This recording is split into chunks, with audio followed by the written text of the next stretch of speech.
ಭಾಷೆಯ ಮೇಲೆ ಹಿಡಿತ ಇಲ್ಲದೇ ಇದ್ದರೆ ನಾವು ಸಂವಹನ ಮಾಡೋದು ಭಾಳ ಕಷ್ಟ ಆಗುತ್ತೆ. ನಾನು ಅಂದ್ಕೊಳ್ತೀನಿ, ನಾವು ವಿದ್ಯಾರ್ಥಿಗಳಿಗೆ ಪಾಠ ಕಲಿಸ್ತಾ ಇದ್ದೀವಾ ಅನ್ನೋ ಒಂದು ಪ್ರಶ್ನೆ ನನ್ನನ್ನು ಕಾಡ್ತಾ ಇದೆ. ಎಲ್ಲ ಪಠ್ಯಪುಸ್ತಕಗಳು ಹಿಂದಿಯಲ್ಲಿ ಟ್ರಾನ್ಸ್ಲೇಟ್ ಆಗ್ತವೆ, ಕನ್ನಡದಲ್ಲಿ ಯಾಕೆ ಆಗಲ್ಲ, ತೆಲುಗಿನಲ್ಲಿ ಯಾಕೆ ಆಗಲ್ಲ?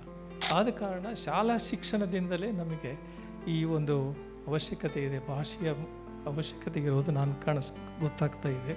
ನೆಹರು ಬರೆದಂಥ ಡಿಸ್ಕವರಿ ಆಫ್ ಇಂಡಿಯಾ ಓದ್ಬಿಟ್ರೆ ಇಂಡಿಯಾದ ಬಗ್ಗೆ ಎಲ್ಲ ಗೊತ್ತಾಗುತ್ತೆ ನಮಗೆ ಅಂತ. ಆದರೆ ಈಗ 50-60-70 ವರ್ಷ ಅವಧಿಯಲ್ಲಿ ಎಷ್ಟೋ ಬದಲಾವಣೆಗಳಾಗಿದೆ, ಎಷ್ಟೋ ಹೊಸ ಹೊಸ ಮಾಹಿತಿ ಬೆಳಕಿಗೆ ಬಂದಿದೆ, ಅದು ಎಲ್ಲರಿಗೂ ಮುಟ್ತಾ ಇಲ್ಲ. ಈ ಸಂದರ್ಭದಲ್ಲಿ ಎಲ್ಲ ಏಡೆಡ್ ಅನ್ಏಡೆಡ್ ಸ್ಕೂಲ್ಸು ಸಹ ಕನ್ನಡ ಮಾಧ್ಯಮದಲ್ಲಿ ಶಿಕ್ಷಣವನ್ನು ಕೊಡೋದು. ನಮಸ್ಕಾರ, ನಾನೊಬ್ಬ ಪ್ರಾಕ್ತನ ಶಾಸ್ತ್ರಜ್ಞ, ಅಂದರೆ ಆರ್ಕಿಯಾಲಜಿಸ್ಟು. ಹೆಚ್ಚಾಗಿ ನನ್ನ 50 ವರ್ಷ ಅನುಭವ ಇದೆ ಈ ಕ್ಷೇತ್ರದಲ್ಲಿ. ಅದರಲ್ಲಿ ಅರ್ಧಕ್ಕಿಂತ ಜಾಸ್ತಿ ಕರ್ನಾಟಕದ ಹೊರಗಡೆನೇ ಇದ್ದು ನೌಕರಿಗೋಸ್ಕರ ಕರ್ನಾಟಕಕ್ಕೆ ಬರೋ ಅವಶ್ಯಕತೆ ಆಯಿತು. ಬಂದ ನಂತರ ನನ್ನ ಅನುಭವದಲ್ಲಿ ಆ್ಯಸ್ ಎ ಶಿಕ್ಷಕ ಏನು ನಾನು ಅನುಭವಿಸಿದೆ ಮಕ್ಕಳ ಜೊತೆ ಸಂವಾದ ನಡೆಸುವಾಗ, ಇಲ್ಲಿ ಬಂದಾಗ ಸಾಕಷ್ಟು ವಿದ್ಯಾರ್ಥಿಗಳು ಮೊಫಿಸಿಲ್ ಬ್ಯಾಕ್ಗ್ರೌಂಡಿಂದ ಬರ್ತಾಯಿದ್ರು ಸ್ನಾತಕೋತ್ತರ ಅಧ್ಯಯನಕ್ಕೆ. ಅವ್ರ ಜೊತೆ ಪ್ರಾಕ್ತನ ಶಾಸ್ತ್ರವನ್ನು ಕಲಿಸಬೇಕಂದಾಗ ನಾನು ಕಲಿತದ್ದೇ ಇಂಗ್ಲೀಷ್ ಭಾಷೆಯಲ್ಲಿ. ನನಗೆ ಇಂಗ್ಲೀಷ್ ಬರದೇ ಇದ್ರೂ ಆ ಇಂಗ್ಲೀಷ್ ಭಾಷೆಯಲ್ಲಿ ಕಲಿಯೋ ಅನಿವಾರ್ಯತೆ ಇತ್ತು. ಆ ಸಂದರ್ಭದಲ್ಲಿ ನಾನು ಇಂಗ್ಲೀಷ್ನಲ್ಲಿದ್ದಂಥ ಸಾಹಿತ್ಯವನ್ನು ಅರ್ಥ ಮಾಡ್ಕೊಳ್ಳಿಕ್ಕೆ ಸಾಧ್ಯ ಆಯಿತು ಅಷ್ಟು ಪ್ರಯತ್ನ ಮಾಡಿ ಅದರಲ್ಲಿ ಒಂದಿಷ್ಟು ಜ್ಞಾನವನ್ನು ಪಡ್ಕೊಂಡೆ. ಆದರೆ ಶಿಕ್ಷಕನಾಗಿ ವಿದ್ಯಾರ್ಥಿಗಳ ಜೊತೆ ಇದನ್ನು ಹಂಚಿಕೊಳ್ಳುವ ಸಂದರ್ಭದಲ್ಲಿ ಭಾಳಷ್ಟು ಸಮಸ್ಯೆಗಳು ನನ್ನ ಮುಂದೆ ಬಂದವು. ಏಕೆಂತಂದರೆ ಭಾಷೆಯ ಮೇಲೆ ಹಿಡಿತ ಇಲ್ಲದೇ ಇದ್ದರೆ ನಾವು ಸಂವಹನ ಮಾಡೋದು ಭಾಳ ಕಷ್ಟ ಆಗುತ್ತೆ. ಒಂದೇ ಭಾಷೆ ಅಥವಾ ಎರಡೇ ಭಾಷೆ, ಯಾವುದೇ ಭಾಷೆಯಲ್ಲಿ ನಾವು ಕಲಿಬೇಕಾದ್ರೆ ಭಾಷೆಯಲ್ಲಿ ನಮಗೆ ಪ್ರಾವೀಣ್ಯತೆಯ ಅವಶ್ಯಕತೆ ಇರುತ್ತೆ. ಅದು ನಮಗೆ ಚಿಕ್ಕಂದಿನಿಂದ ಬಂದರೆ ಮಾತ್ರ ಅದು ಸಾಧ್ಯ ಆಗುತ್ತೆ. ಒಂದು ಪರಿಸರವನ್ನು ನಿರ್ಮಾಣ ಮಾಡಬೇಕು. ಈ ಪರಿಸರದಲ್ಲಿ ಪ್ರೈಮರಿ ಸ್ಕೂಲ್ ಲೆವೆಲ್ನಿಂದಲೇ ನಮಗೆ ಕನ್ನಡ ಭಾಷೆಯ ಮೇಲೆ ಹೆಚ್ಚು ಒತ್ತು ಕೊಟ್ಟು ಕಲಿಯುವುದು ಮತ್ತು ಕಲಿಸುವುದನ್ನು ಎರಡೂ ಭಾಳ ಸಿನ್ಸಿಯರಾಗಿ ಮಾಡಬೇಕಾಗುತ್ತದೆ. ನಾನು ಅಂದ್ಕೊಳ್ತೀನಿ, ನಾವು ವಿದ್ಯಾರ್ಥಿಗಳಿಗೆ ಪಾಠ ಕಲಿಸ್ತಾ ಇದ್ದೀವಾ ಅನ್ನೋ ಒಂದು ಪ್ರಶ್ನೆ ನನ್ನನ್ನು ಕಾಡ್ತಾ ಇದೆ. ಯಾವುದೇ ಹಂತದಲ್ಲಿ ಪ್ರೈಮರಿ ಸ್ಕೂಲ್ ಇರ್ಬೋದು, ಮಾಧ್ಯಮಿಕ ಸ್ಕೂಲ್ ಇರ್ಬೋದು, ಸ್ನಾತಕೋತ್ತರ ಸಂದರ್ಭದಲ್ಲಿಯೂ ಸಹ ಶಿಕ್ಷಕರು ಮತ್ತು ವಿದ್ಯಾರ್ಥಿಗಳ ನಡುವೆ ಒಂದು ರ್ಯಾಪೋರ್ಟ್ ಇಲ್ಲ, ವೇವ್ ಲೆಂತ್ ಇಲ್ಲ ಅನ್ನೋದು ನನ್ನ ಅನುಭವ ಬರ್ತಾಯಿದೆ. ಏಕೆಂದರೆ ಇದರಲ್ಲಿ ಭಾಷೆಯ ಕೊರತೆ ನನಗೆ ನನ್ನ ಅನುಭವದಲ್ಲಿ ಗೊತ್ತಾಗಿದ್ದದ್ದೇನಂತಂದರೆ, ಇತ್ತೀಚೆಗೆ NCERT ಅವರು ನನ್ನನ್ನು ಒಂದು ಪಠ್ಯಪುಸ್ತಕ ಪರಿಷ್ಕರಣೆ ಮತ್ತು ಪಠ್ಯಪುಸ್ತಕಗಳನ್ನು ರಿವೈಸ್ ಮಾಡಿ ರಚನೆ ಮಾಡುವ ಸಂದರ್ಭದಲ್ಲಿ ನನಗೆ ಅನ್ನಿಸ್ತು, ಅದು ನಮ್ಮನ್ನು ಯಾಕೆ ಸೇರಿಸ್ಕೊಂಡ್ರು ಅಂತಂದರೆ, ಇದುವರೆಗೂ ಹೈಸ್ಕೂಲ್ ಲೆವೆಲ್ನಲ್ಲಿ ಪ್ರಾಕ್ತನ ಶಾಸ್ತ್ರದ ಪರಿಚಯ ಇಲ್ಲ. ಆದ ಕಾರಣ ಇಂಟ್ರೊಡ್ಯೂಸ್ ಮಾಡುವ ಒಂದು ಅವಶ್ಯಕತೆ ಇದೆ ಅಂಥೇಳಿ ಒಂದು 2-3 ಸೀನಿಯರ್ ಆರ್ಕಿಯಾಲಜಿಸ್ಟ್ನ ಸೇರಿಸ್ಕೊಂಡ್ರು. ಆ ಸಿಲೆಬಸ್ ಎಲ್ಲ ರೀಫ್ರೇಮ್ ಮಾಡಿದ್ವಿ. ಮಾಡಿ ಪಾಠಗಳನ್ನು ಬರೆದ ಮೇಲೆ ನಮಗೆ ಗೊತ್ತಾದೇನಂತಂದರೆ, ಸುಮಾರು 2.5 ಕೋಟಿ ವಿದ್ಯಾರ್ಥಿಗಳು 8ನೇ ತರಗತಿಯ ಈ ಸೋಷಿಯಲ್ ಸೈನ್ಸ್ ಪುಸ್ತಕವನ್ನು ಓದ್ತಾರೆ.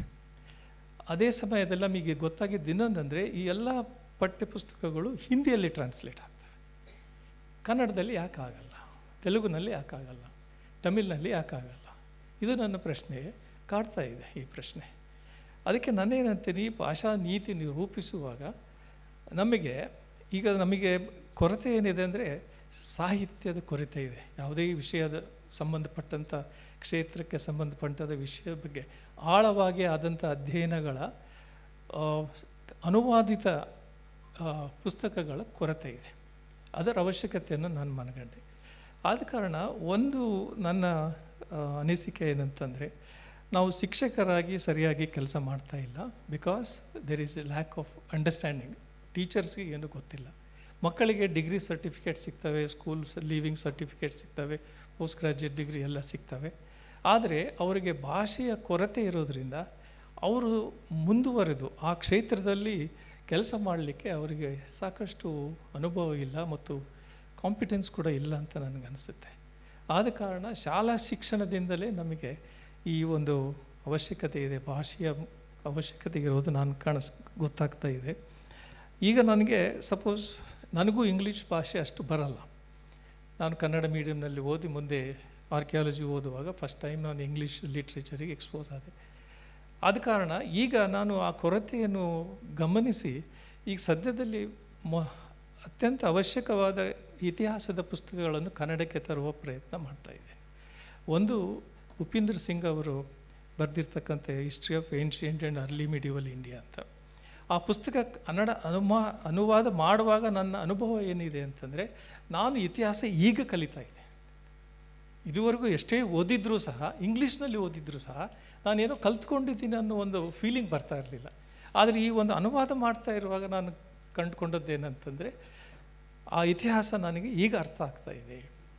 ಇದಕ್ಕೋಸ್ಕರ ನಾನು ಇಂಥ ಒಂದು ಅನುವಾದ ಯೋಜನೆಗಳನ್ನು ಕೈಗೊಂಡಿರೋದು. ಅದೇ ರೀತಿಯಾಗಿ ಇಂಡಿಯನ್ಸ್ ಅನ್ನೋ ಒಂದು ಪುಸ್ತಕ ಇತ್ತೀಚೆಗೆ ಬಿಡುಗಡೆ ಆಯಿತು.